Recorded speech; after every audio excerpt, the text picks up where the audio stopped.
We begin with breaking news on DC News Now at 10. Maryland Senator Chris Van Hollen has met with Kilmar Abrego Garcia in El Salvador. He was mistakenly sent to that notorious prison a month ago. Both Van Hollen and the president of El Salvador releasing these photos of that visit. Hi, everyone. I'm Susan Tran.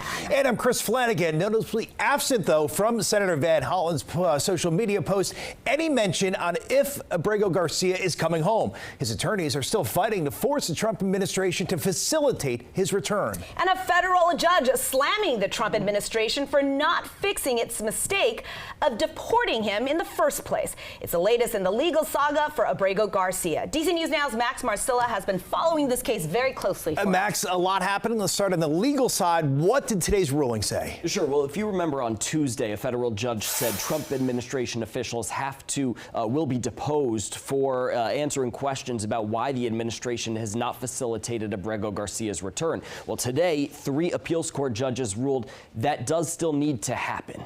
In El Salvador, we're getting a look at Kilmar Abrego Garcia after weeks in Secot, a notorious prison. Here he is meeting with Maryland Senator Chris Van Hollen on Thursday.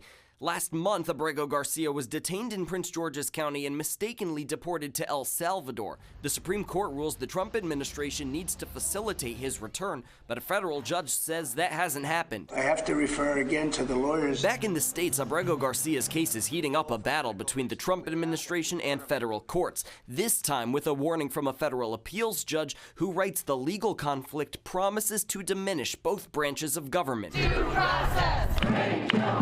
Advocates in Maryland are pushing for his release and praising Senator Van Hollen's efforts to do the same. He spoke with reporters before he met with Abrego Garcia. And we need to make sure that the court system works and due process works. The Trump administration says Abrego Garcia is an MS-13 gang member, citing this document filed during a 2019 arrest where Abrego Garcia was wearing a Chicago Bulls hat, which represents a member in good standing with MS-13, and an allegation from a confidential informant. Earlier this month, a federal judge called it a vague, uncorroborated allegation, and Abrego Garcia's attorneys have repeatedly denied that he's a gang member.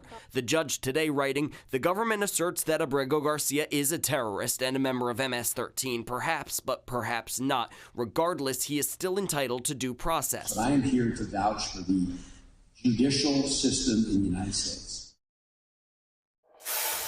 Now, the Trump administration also pointed out a 2021 temporary protective order Abrego Garcia's wife filed against him. To be clear, no charges were ever filed. And today, she wrote in a statement shared with DC News Now that they were able to work through that situation privately as a family, and it's not a justification for his deportation. Reporting live in the studio, Max Marcilla, DC News Now. Max, thank you. And just into our newsroom, Abrego Garcia's wife is saying in a statement, "My children and my prayers have been answered. The efforts of my family and community in fighting for justice are being heard because I now know that my husband is alive, God is listening, and the community is standing strong."